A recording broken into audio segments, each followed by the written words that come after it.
Gravando? Gravando, Marquinhos? Bora? Então vamos lá. Gente, hoje nosso objetivo é dar seguimento aí na nossa quinta aula. Aliás, nem é quinta aula, é sexta aula, Marquinhos. Será? Vamos confirmar? Sexta aula. Então vamos trocando ali para sexta. E aí, tudo certo. Sexta aula, falando aí sobre espíritos malignos.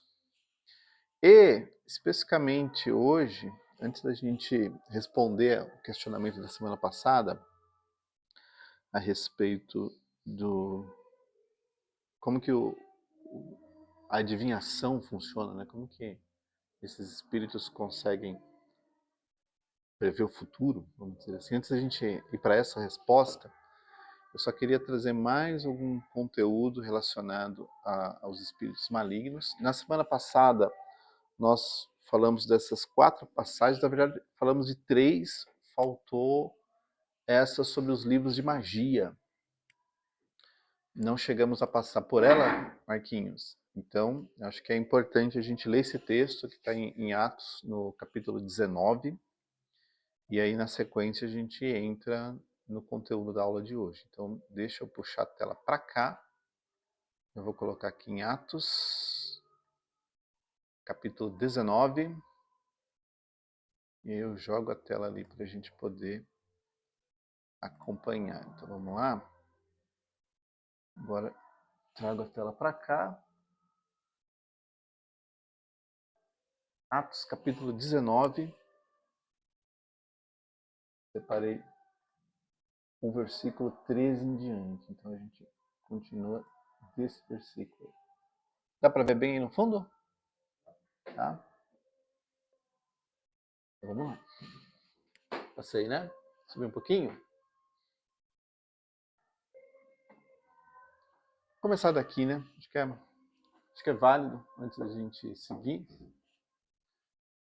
Então, Atos capítulo 19, vou começar aqui do versículo 11.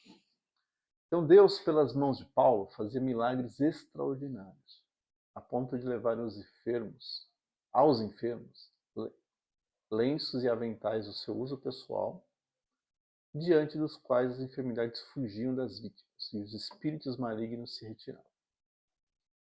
E alguns judeus exorcistas ambulantes tentaram invocar o nome do Senhor Jesus sobre pessoas possuídas de espíritos malignos, dizendo: ordeno que saia pelo poder de Jesus a quem Paulo prega. Os que faziam isso eram 7 filhos de um judeu chamado Seva, sumo sacerdote. Mas o espírito maligno lhes respondeu: conheço Jesus e sei quem é Paulo, mas vocês quem são? E o possuído do espírito maligno saltou sobre eles, dominando a todos, e de tal modo prevaleceu contra eles que, nus e feridos, fugiram daquela casa. Esse fato chegou ao conhecimento de todos os moradores de Éfeso, tanto judeus como gregos. Veio temor sobre eles, sobre todos eles, e o nome do Senhor Jesus era engrandecido. Agora o versículo 18. Muitos dos que creram vieram confessando e denunciando publicamente as suas próprias obras. Também muitos dos que haviam praticado magia, reunindo os seus livros, os queimaram diante de todos. Calculando o valor dos livros, verificaram que chegava a 50.000 denários. Tá?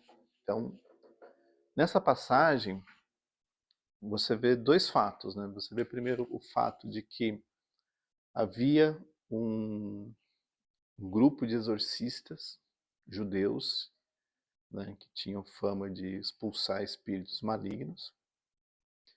E eles tentaram fazer isso com uma pessoa específica e não deu certo. Né? O exorcismo judaico conhecido, ele era bem diferente desse praticado na igreja.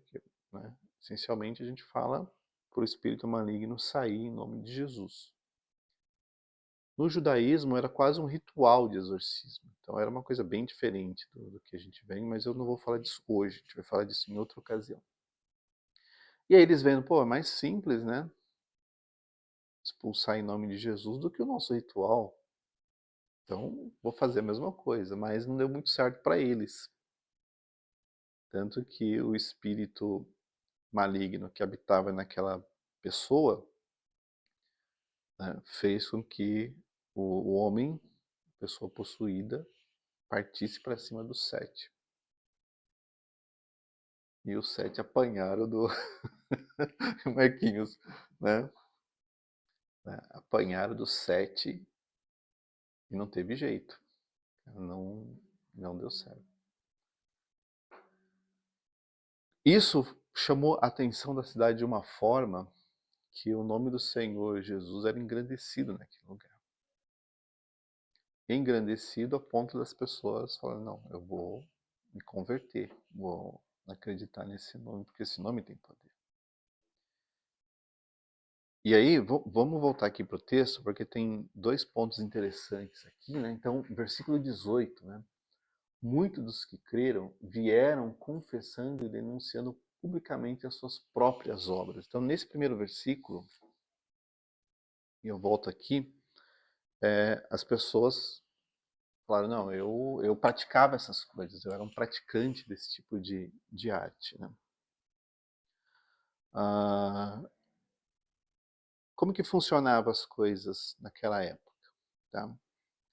Na obra O Poder das Trevas, né, de um teólogo inglês chamado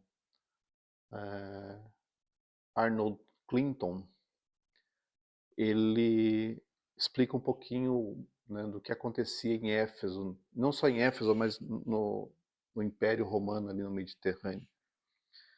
As pessoas elas eram muito envolvidas, né, muita gente era envolvida em práticas, né, de ocultismo. E funcionava essencialmente de 3 formas. A primeira forma era através de amuletos.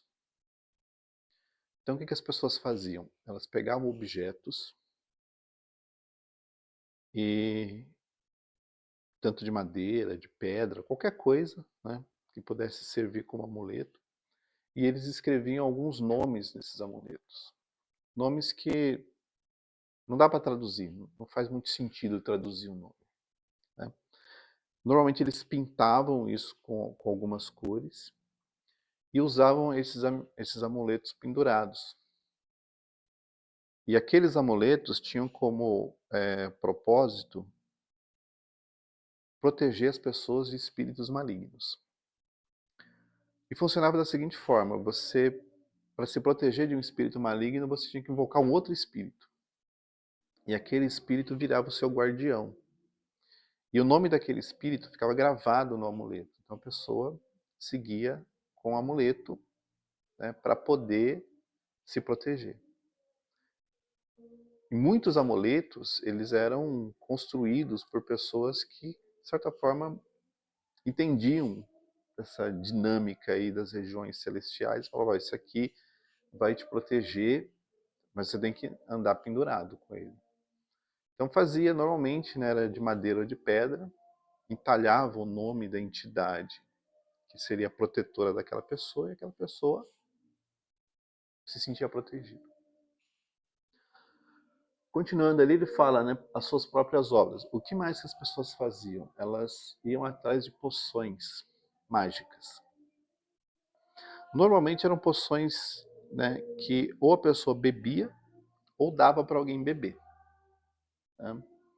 Então, se a pessoa queria casar com uma determinada, um homem queria casar com uma determinada mulher, ou uma mulher com um determinado homem, iam atrás de pessoas que faziam poções. E essas poções combinavam as coisas mais absurdas que vocês podem imaginar. Se você ver a receita, você vai ficar horrorizado, né? Porque era, se não, só não matava porque, né, o sistema imunológico acho que não estava tão debilitado. Mas faziam essas poções.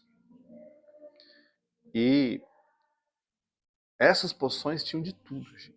Às vezes a poção ela era feita para tirar uma pessoa que estava de um relacionamento e levar para outro.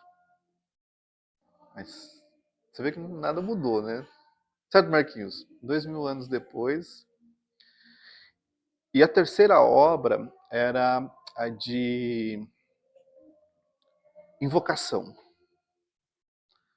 Então, no livro ele até traz um exemplo interessante, né? Ia ter um jogo e tinha um cara lá que era normalmente o favorito. E todo mundo que apostava nesse ganhava. Ele era o favorito, né? Era corrida de bigas. Aquelas bigas, né? Cavalo puxando aquelas. E tem um registro de uma pessoa que fez uma invocação porque ela tinha apostado no adversário. Então queria que aquele campeão perdesse, porque se ele, já que todo mundo apostava nele, ele apostou no adversário, porque ninguém vai apostar num cara que não tem chance de ganhar, né? Então ele apostou no adversário e fez uma invocação para que aquele corredor mais vitorioso sofresse um acidente para o outro ganhar. Então já tinha as bets. Tá desde essa época, Marquinhos. Né? Gente, nada mudou. Esse é o mundo, né, que o apóstolo Paulo, né, vivenciou nessa passagem que nós estamos lendo aqui. Apesar disso não estar escrito na Bíblia, né, isso que eu acabei de contar para vocês, mas esses são os documentos daquela época, que eram encontrados, registrados, né, com esses encantamentos em cacos de argila, fragmentos de papiro. Então essas coisas, né, são encontradas, catalogadas e dá para a gente um pouco desse panorama. Né? E para você fazer os encantamentos, as poções e fabricar os talismãs, você tinha que registrar isso em livros, para você poder saber como fazer. Né? Porque, como que eu lanço o encantamento? Não, tinha que ter sempre tinha que ter uma receita, entre aspas, mágica. E essas receitas ficavam em livros. Livros. E nesse texto que você vê aí na tela, deixa eu colocar aqui para quem estiver assistindo o vídeo, então nesse texto, né, no versículo 19, muitos dos que haviam praticado magia. Então, gente, muitos, muitos. Reunindo seus livros, os queimaram diante de todos. Calculando o valor dos livros, verificavam que chegavam a 50 mil denários. Imaginando que o denário, o valor dele é de um dia de trabalho de uma pessoa, né, um dia, então imagina, né, 50 mil, ou são 50 mil dias de trabalho, então você divide isso em um ano, vê quantos anos de trabalho tinha nesses livros. Então, era muito valioso, resumindo. Né? Tanto que Lucas, como médico e como historiador, ele tinha muita preocupação com os dados. Né? Então, a coisa era tão absurda, né, que dava, se a gente fosse contabilizar, dava 50 mil denários, 50 mil dias de trabalho de uma pessoa.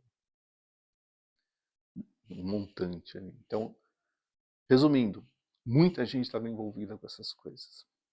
E essas pessoas, elas estavam envolvidas com esses espíritos malignos e agora estavam chegando na igreja. Então, imagine uma pessoa que produzia ou comprava um talismã para se proteger. Fazia ou pedia uma poção para encantar alguém. Ou invocava algum espírito maligno para tirar alguma vantagem em qualquer situação. Ou ela fazia ou ela pedia para alguém fazer. Então, estas pessoas eram as pessoas que estavam chegando na igreja, em Éfeso. Então, eram pessoas que estavam lá, inseridas neste contexto espiritual. E a gente vê aqui que não era pouca gente. Como a gente lê, muitos aqui.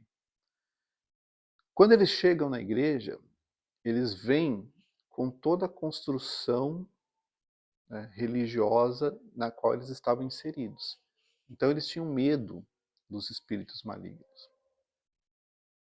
Eles achavam que os espíritos malignos estavam lá para fazer mal, para qualquer um.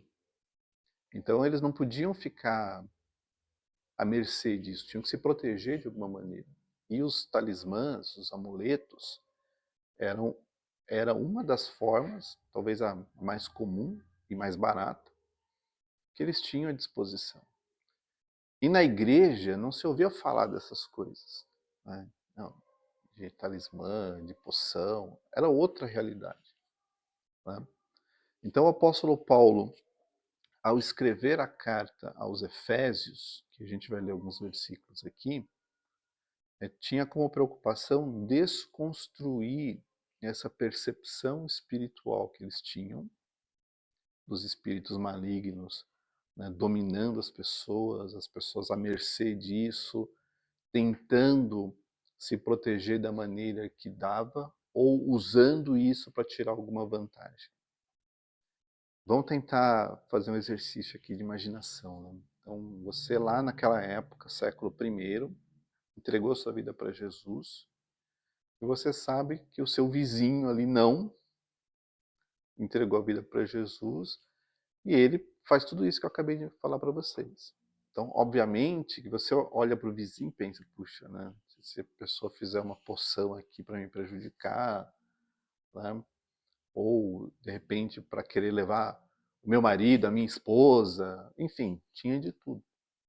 As pessoas tinham medo a respeito disso.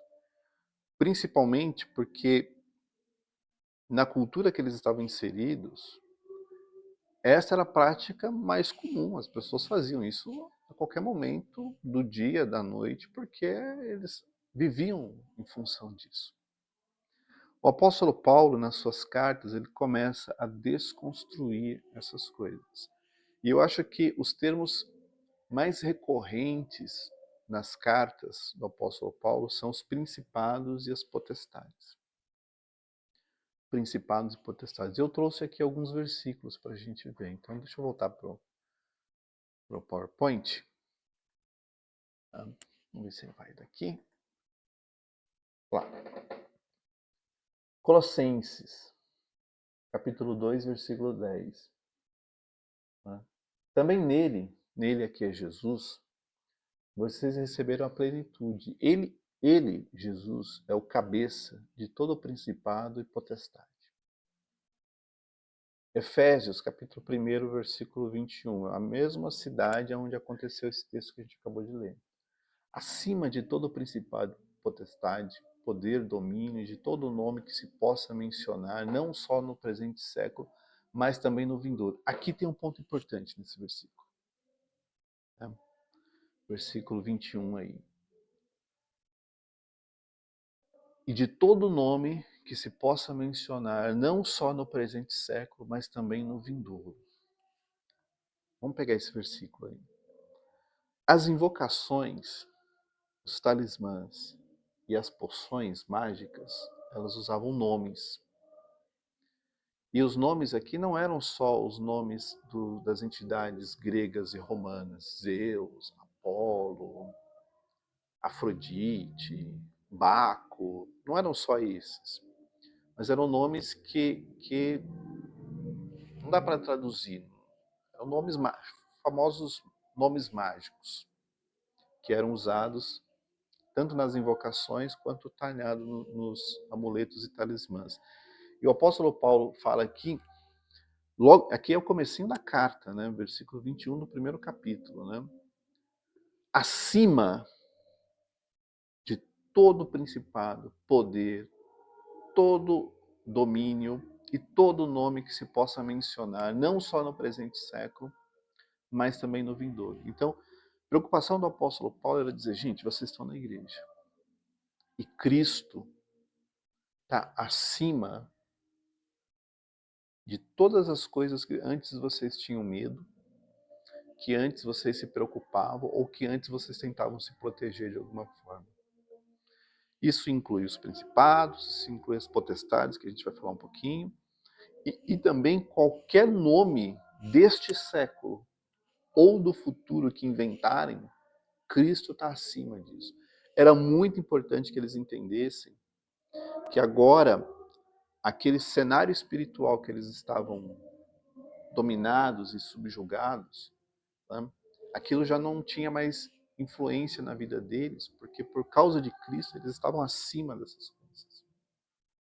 Então eles não precisavam mais se preocupar com o vizinho que ficava invocando, fazendo talismã, produzindo qualquer obra de espíritos malignos, porque aquilo não tinha mais poder sobre a vida deles. Eles precisavam entender que com Cristo eles estavam inseridos num outro contexto espiritual. Mas não era um outro contexto inferior ou paralelo, mas superior, acima dessas coisas. Continuando, né? 1 Coríntios capítulo 15, versículo 24, né?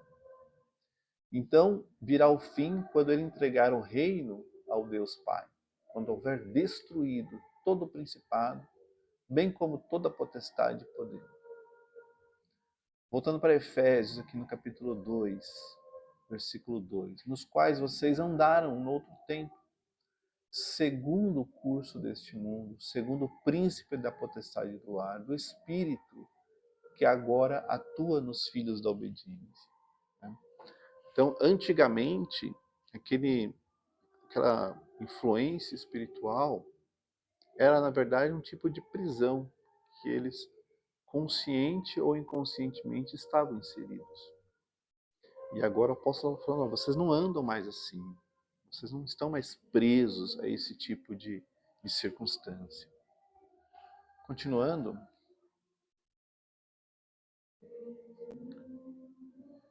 vamos lá.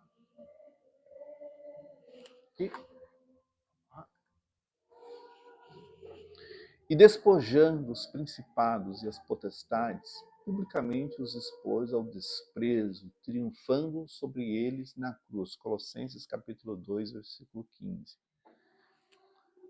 Colossenses era uma cidade na mesma situação de Éfeso, na mesma situação.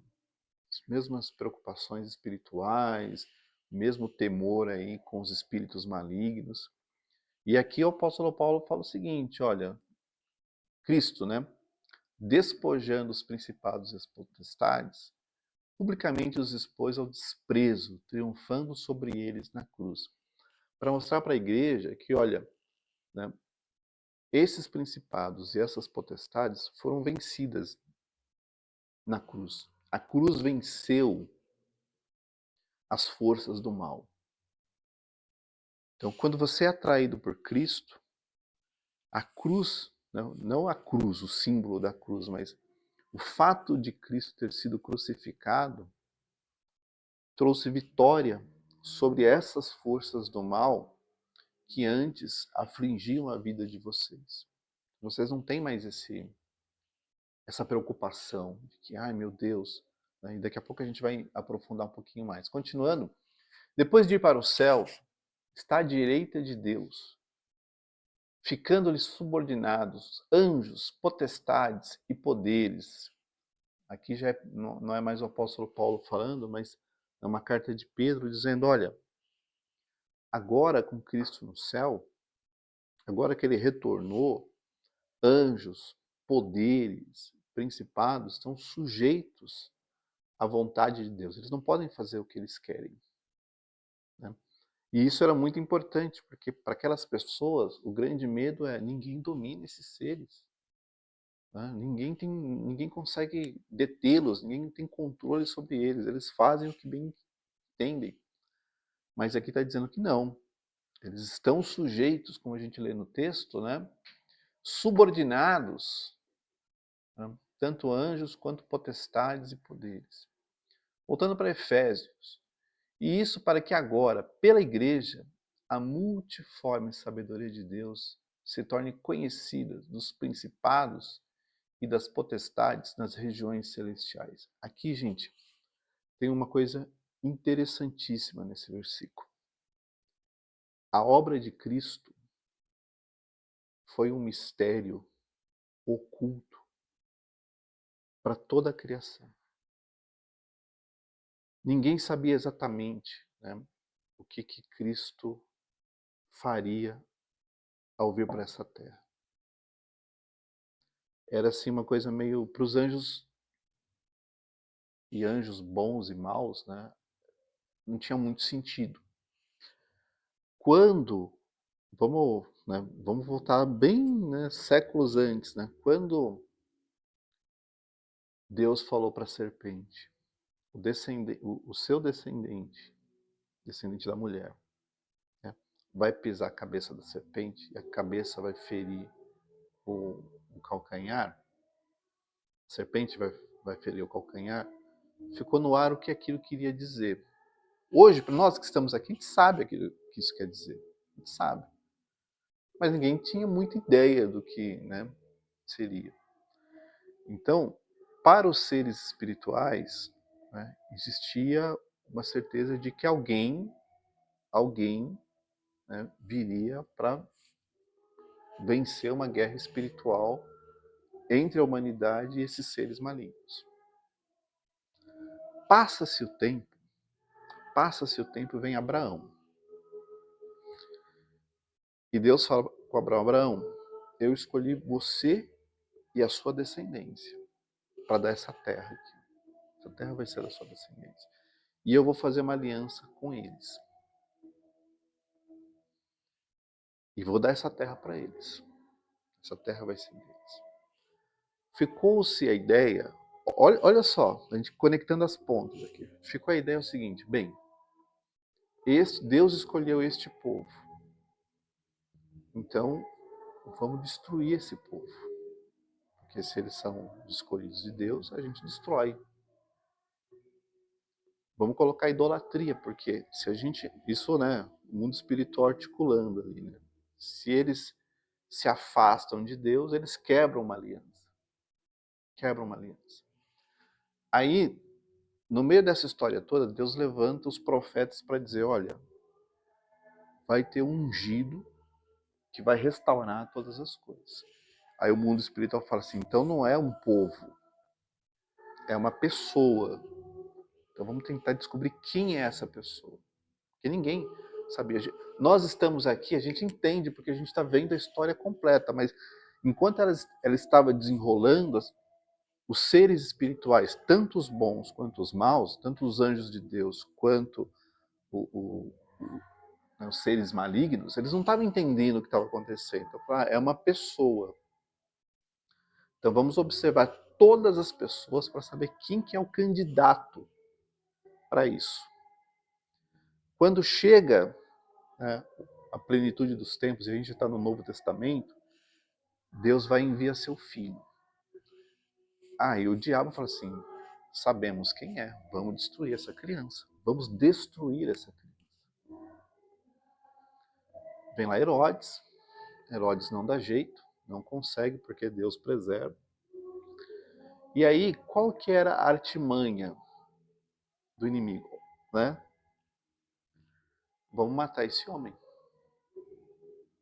Vamos matar esse, porque é ele que vai restaurar todo mundo, então vamos matar esse homem. Porque se a gente matar esse homem, a gente está matando Deus. E a gente está matando a salvação das pessoas. Não vai ter como ganhar essa guerra. Então, levanta-se toda uma oposição espiritual, religiosa, para tentar matar Jesus. Só que o que eles não sabiam é que o plano de Deus era levar Jesus para a cruz. Então, eles, sem saber, eles estavam contribuindo para aquilo que Deus tinha feito. Então, quando você olha este versículo aqui, né, a multiforme sabedoria de Deus se tornou conhecida foi exatamente nessa circunstância.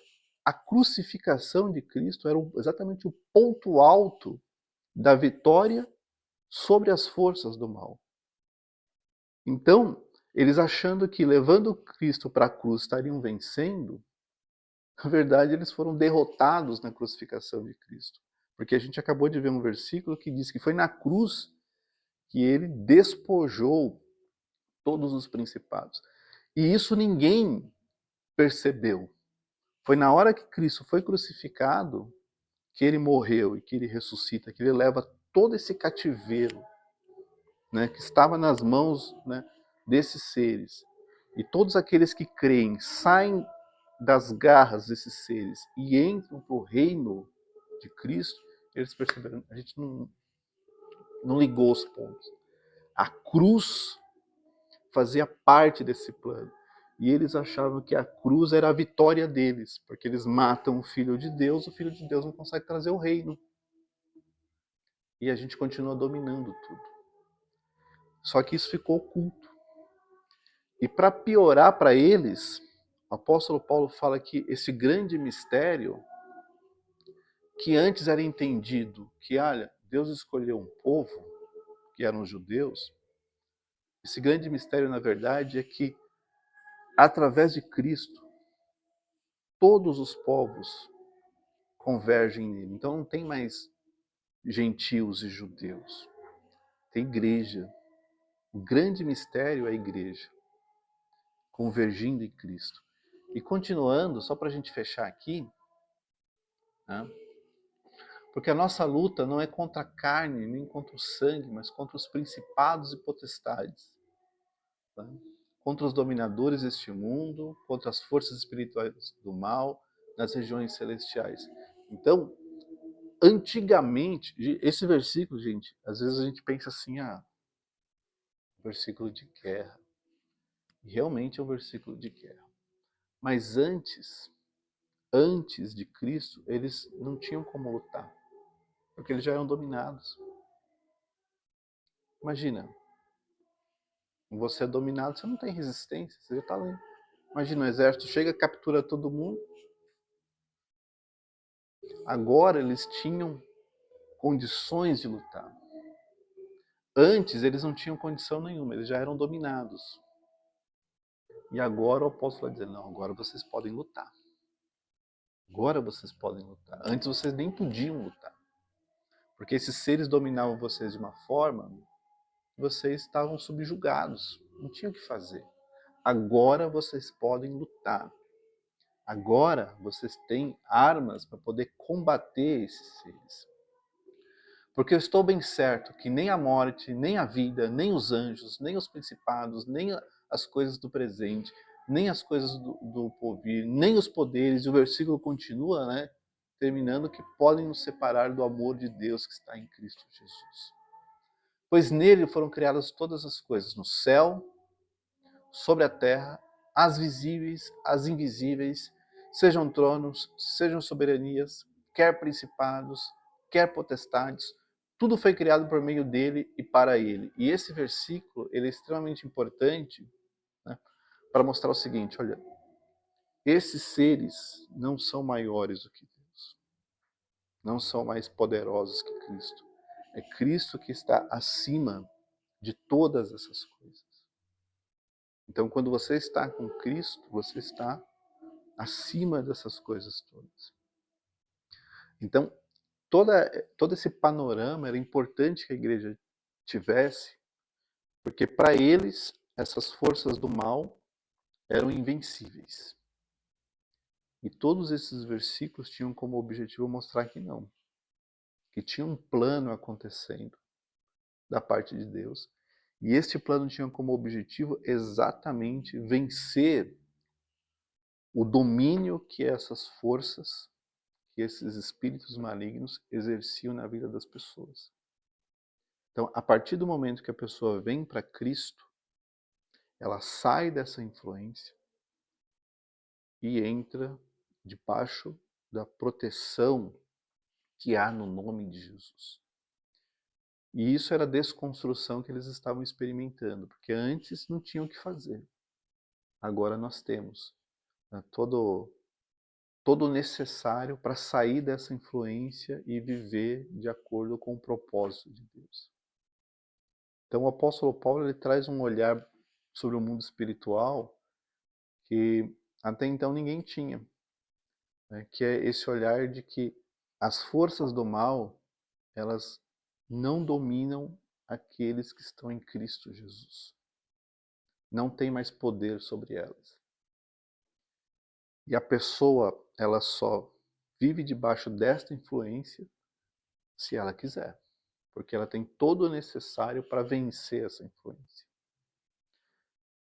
E principados e potestades, a gente viu que são os nomes mais recorrentes que aparecem aí, obviamente que não são só esses, mas o principado, ele dá para nós a ideia de ser um ser espiritual que exerce sua influência sobre um determinado território.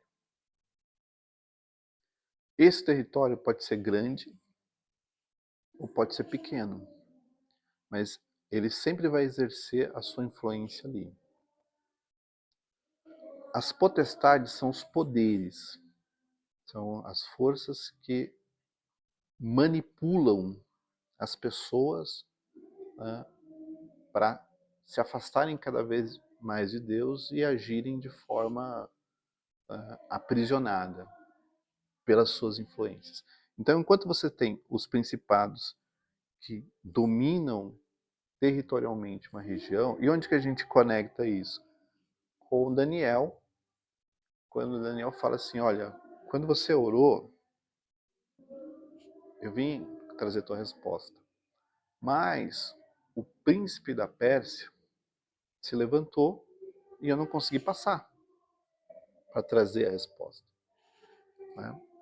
Aí Deus enviou quem? Miguel, que é o príncipe de Israel, para fazer guerra. E eu consegui passar. Só que eu preciso voltar, porque daqui a pouco vem o príncipe da Grécia, né, entrar também nessa guerra, que foi exatamente o reino, o império que sucedeu o império da Pérsia. Então, isso nos dá a entender que esses principados, eles são poderes geográficos, que atuam dentro de territórios. E eles determinam, né, as suas influências dentro desses territórios. E as potestades são como os agentes desses principados. Porque, né, o mundo espiritual, ele é organizado, ele não é desorganizado, gente. Ele é organizado. O grande objetivo é afastar o homem de Deus. Então eles vão usar todas as estratégias, né, necessárias para isso.